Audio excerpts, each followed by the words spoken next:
Anthem is teasing something pretty big, and considering we don't have a lot of information about Shaper Storms or any form of dynamic endgame content like it, a lot of people want to hear more. Luckily, we just got a good amount of information on not only what Shaper Storms could be, but also something called Cataclysms. But the best part about that is that we might see either of these two things in the open demo on Sunday. Not only that, we got a huge update of things that are going to be fixed and live when the game launches, as well as a big list of stuff that's coming after launch. My name is Ryan Central, subscribe for more Anthem content, and we have a giveaway for the Legion of Dawn edition of the game that you can easily win on all platforms, and a runner-up will get a standard copy. Really easy to enter, it's in the comments below. Now you may have noticed the gameplay in the background. This is some of the endgame content that we got footage from at the playtest a couple of weeks ago, and it's of me playing the Colossus. Don't really want to talk about the gameplay too much, we're going to save that for a separate video, but just to update you, I had the best defense heavy assault launcher, which when I hit an enemy with this ability, it restores 35% of my armor, so my health.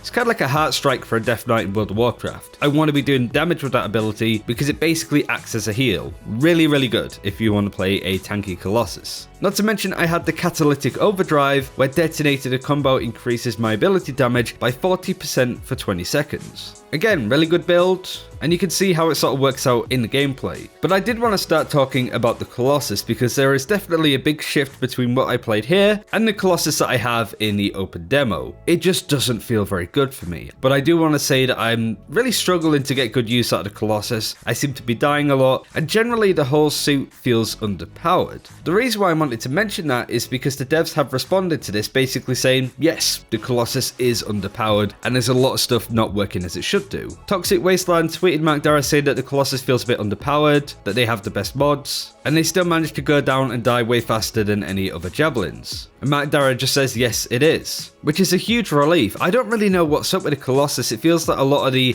heavy weapons don't do a lot of damage, and you just die so quickly. Of course, for the Colossus, components are incredibly important. You can't just use the typical increase your armor or increase your shield components that are universal for all of your javelins. Instead, you really need to keep an eye out for Colossus specific ones, because as you can see from the gameplay that's on screen now, it increases your health by 2000 in comparison to a normal one that may increase it by like 200 or so. So having Colossus components is incredibly important for playing the thick boy. Not only that, the system's kinda bugged. Spastic Echidna, god, some of these usernames, says that, I don't know if anybody else is experiencing this, but I'm running 2 armor components, and when I load into free play, the amount of health I have changes after a minute or so. Is this a bug? And the devs basically say yes. So not only is the Colossus in general underpowered in comparison to some of the other javelins, but there's also a bug that putting some of these Colossus components on that increase your health don't increase your health. So I wanted to add this at the start of the video as a PSA, basically to say if you're interested in the Colossus but were left disappointed by the playtest that we've been able to get our hands on, don't worry, this may be fixed for launch, as well as a good amount of stuff that I'll go over in the video. But without further ado, I do want to talk about this big news. Anthem's been teasing something happening on Sunday ever since a post came out from BioWare from the VIP demo. I won't go over all of it again, but it comes from Chad Robertson, who is the head of live service for BioWare, and at the end of this report, he says make sure to stick around for Sunday afternoon. You'll see a glimpse of some of the cool things we'll be doing in the future. Now again, this could be a YouTube video, a Twitch stream, but I'm led to believe that this is something that's going to be happening in game. And throughout the week, we've seen a lot of new hints and teases to suggest that something is happening. Now, if you played both the VIP demo and the free demo, you may have noticed that the weather is starting to get a little bit dicey. It's raining, it's windy, there's lightning strikes hitting the ground. This isn't an all of the time kind of thing, but the weather is definitely changing dramatically, a lot more than the VIP demo where it stayed nice and sunny throughout. Now this is just part of the dynamic system of Anthem. We got to experience this in the playtest that we had where this gameplay came from, and nobody really batted an eye. It's kind of like, oh, that's cool. However, Mike Gamble yesterday tweeted saying that you may have noticed that the weather is changing. It's a very ominous tweet, and it's got a lot of people very hyped, expecting a Shaper Storm or something of that caliber to appear in the game Sunday night, at least for us Europeans. By the way, we don't have specific times on when this is going to happen, they just said Sunday afternoon. Now this actually goes back quite some way to a tweet that I remember when Mike Gamble was asked if the VIP demo and the free demo are going to be the same. And Mike Gamble said mostly with sunglasses. and he kinda did this around the launch beta too, basically teasing it was going to happen. So I'm definitely led to believe that something in-game is going to happen Sunday afternoon, what could be a Shaper Storm, but it could also be a Cataclysm, and we're going to go over that now. This came from a Variety interview with Mark Dara, and first I need to provide context with what was said. We're not going to look through the whole article, just the main section here. Before this question, Mark Dara said that you could be a level 30 with all the best gear in the game, and you can sort of play with your level 5 friend as basic gear. You go out to do free play or a mission, you will both be balanced for the same mult. So the Masterwork player isn't going to destroy everything whilst the level 4 is struggling. Balance is incredibly important, and you can play with basically anyone. The article then goes on to say that there are no hard and fast rules about your pilot level or individual suit power level. However, that might be gently introduced in post-launch content called Cataclysms. We're not going to force you to be a certain suit level, at least not yet. The Cataclysms will be more like that. Anybody can go into them, but your degree of success will be more driven by your strategy and your gear. It's a soft gate. You can experience the content. We don't want to have any content that people feel like they can't see because they aren't good enough. The article then goes on to say that the Cataclysms will function similarly to seasoned content found in games like Fortnite, with a global change to the map, or what DICE is doing with the Battlefield 5's Tide of War Battle Royale stuff. These will be time-gated, thematic content that gives Bioware the chance to change how the world looks, feels, and reacts to players. Cataclysm events will only last for a limited period of time, and the core experience tied to them all will also fit somewhere in the spectrum between a Destiny strike and a raid. This sounds ridiculous. So, as an example, there might be a Cataclysm where suddenly there's snow. It becomes an ice biome, ice mobs start spawning, new monsters, artifacts around there are kicking off that you need to control, and basically the world events happening in that section of the map will change and differ to be completely different for a limited time. But I really did want to highlight the word Cataclysms.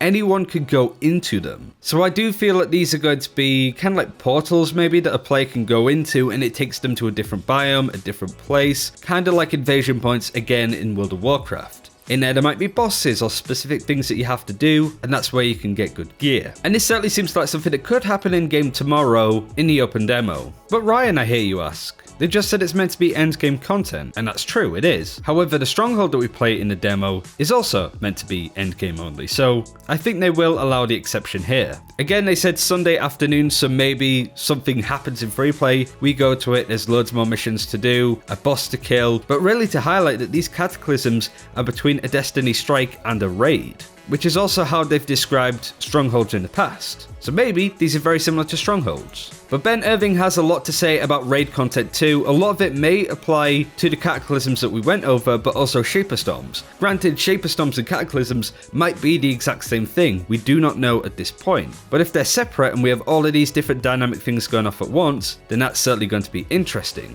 This article came from Eurogamer, and Ben Irving was basically asked if there's going to be raids in the game or gear game elements to test in a pinnacle challenge. Ben Irving says the problem with in inverted commas raid is it has a connotation that it requires more people or has 5 bosses in a circle. That's why I'm using the word aspirational content. In other games, a raid is that, and while I think that it is important for a game like ours, we have an idea which is different but ticks the needs of why a raid is important. It's a similar thing, it's a thing you'll schedule with your buddies, will be hard, requires tons and tons of coordination, and there will be ways to show off if you're good at that or not. There is a bit of a contradiction between this and what was described for Cataclysms, in the fact that Cataclysms are time-gated things, that they might happen at a random point and you need to be around and aware to be able to cover them, right? Whereas in this, they've said that you need to schedule doing raids with your buddies. So maybe you have Cataclysms being in-game dynamic events, basically, like invasions in World of Warcraft, like stuff in Fortnite, where the world changes and you can do different stuff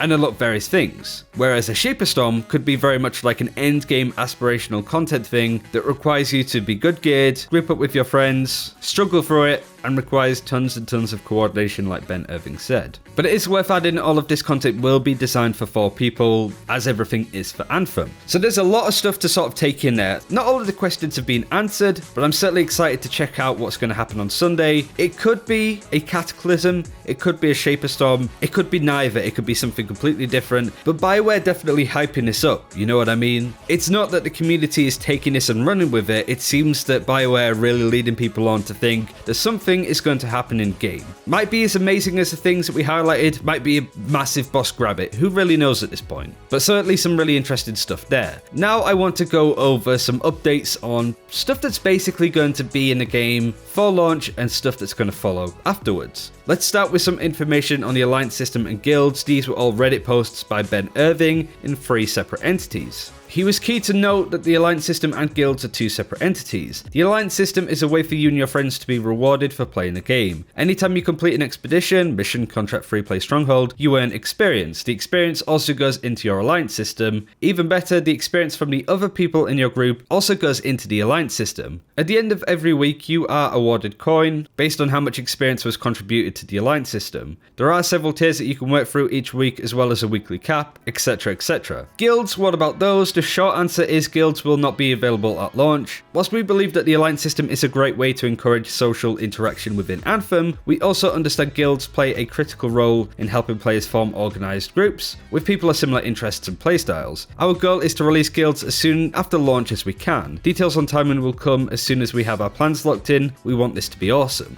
On this subject, I get a lot of people asking, can I be in your guild? Can I be in your alliance system? Basically, join the Discord. There's loads of people in there on PC, PlayStation 4 and Xbox that are looking for people to play with and really want to go hard on some of this endgame content that we've spoken about. So if you want to play with us people and then join the guild later on, you can join the Discord. The link is in the comments below. There's also some updates for PC when it comes to UI and controls. We'll basically go over the list of changes that will be in for launch, both on the 15th, which is the early access, and then the 22nd of Feb, which is the full launch of the game. I won't go through all of them, but it has some fixes to do with navigating through menus so it doesn't feel as clunky and horrible, turning off stuff like motion blur and HDR, and also having a slider adjusting the camera shake in the game, which is most definitely needed. Not to mention we have a ton of changes to controls, such as fixing raw mouse input. There's a lot of mouse acceleration going on in the game that has been fixed for launch. They've tuned the flight and swim responses, increase the available range for mouse sensitivity options, and as I said, various amounts of stuff that if you want to have a look at, you can check in the description below. All of the threads are there, including all of the articles that we went over earlier. But BioWare have been incredibly responsive with trying to fix PC, because they know that people think that PC porting was an afterthought of the game, and so they really want to make sure that's better for launch. But real quickly, there was also a Reddit thread coming out of blank.